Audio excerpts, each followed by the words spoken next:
Ito po ang continuation ng ginagawa nating double magnet speaker.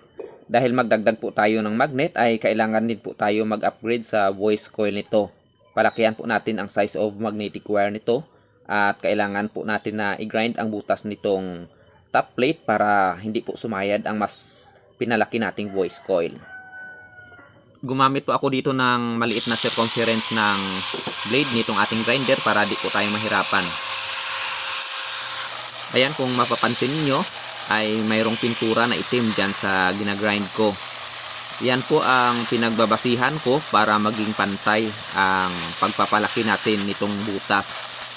Ibig sabihin, pag naubos na po ang pinturang itim na iyan, ay pantay po ang pagkakagrind natin sa paligid nitong butas na ginagawa natin.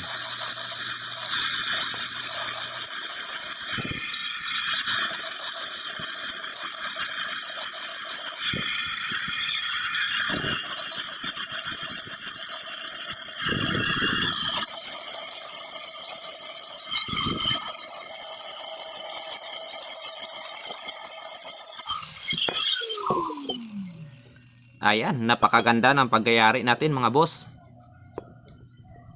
Ito, pantay na pantay po ang butas na ginawa natin. Ngayon po ay maglagay po tayo ng epoxy dito sa ating bottom plate para maikabit na po natin itong paunang magnet. So itong ginagamit ko po na epoxy mga boss ay Pioneer Pro po na special formulation.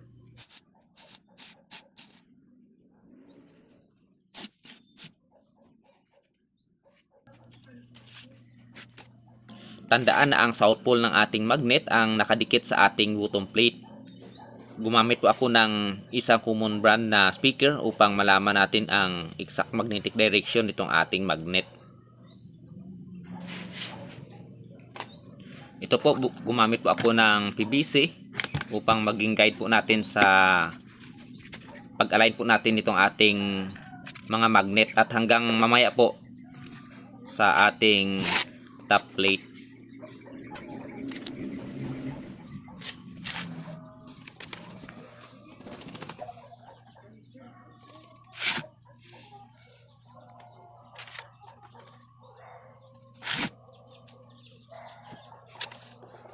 So, kinakapalan po natin ang paglagay ng epoxy para matibay po at hindi madaling madi-disalign itong ating magnet.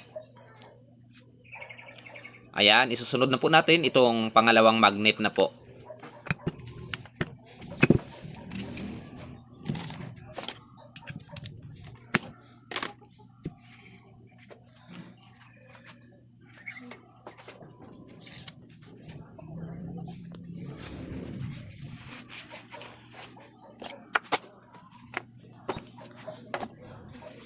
Sundin lang po natin sa paglinis itong mga existing na epoxy. Kasi po itong Pioneer Pro pag tumigas na po ay mahirap na po alisin.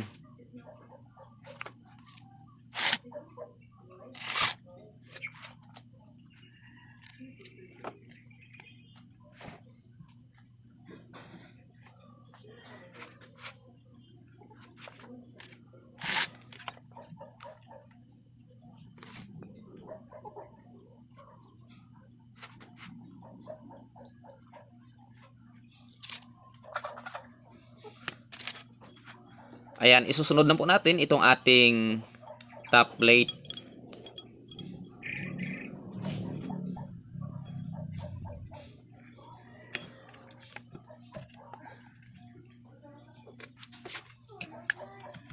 So, yan po ang susundin niya na alignment po ang nilagay natin na PVC.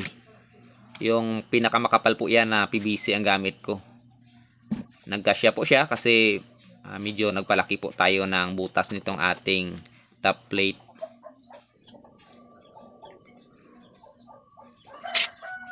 Itong ating frame po, kahit na nakabolt po ito dito sa ating top plate, ay kailangan po na lagyan pa rin po natin ng epoxy para mas matibay po siya.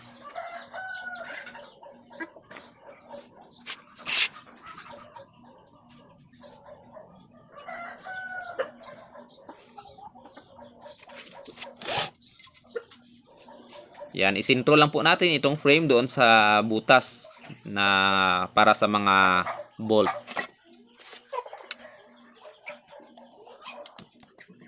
Ayan, tapos ito na po. Lagay na po natin ang kanyang mga bolt.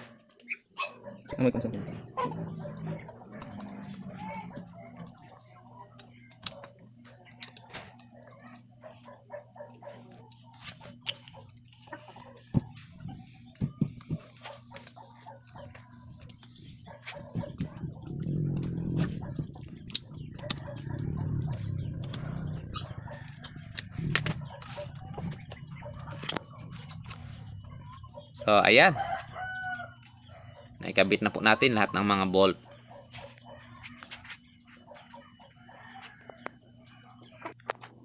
Lagyan po natin ng epoxy itong bawat bolt na nilagay natin para hindi po siya luluwag sa katagalan.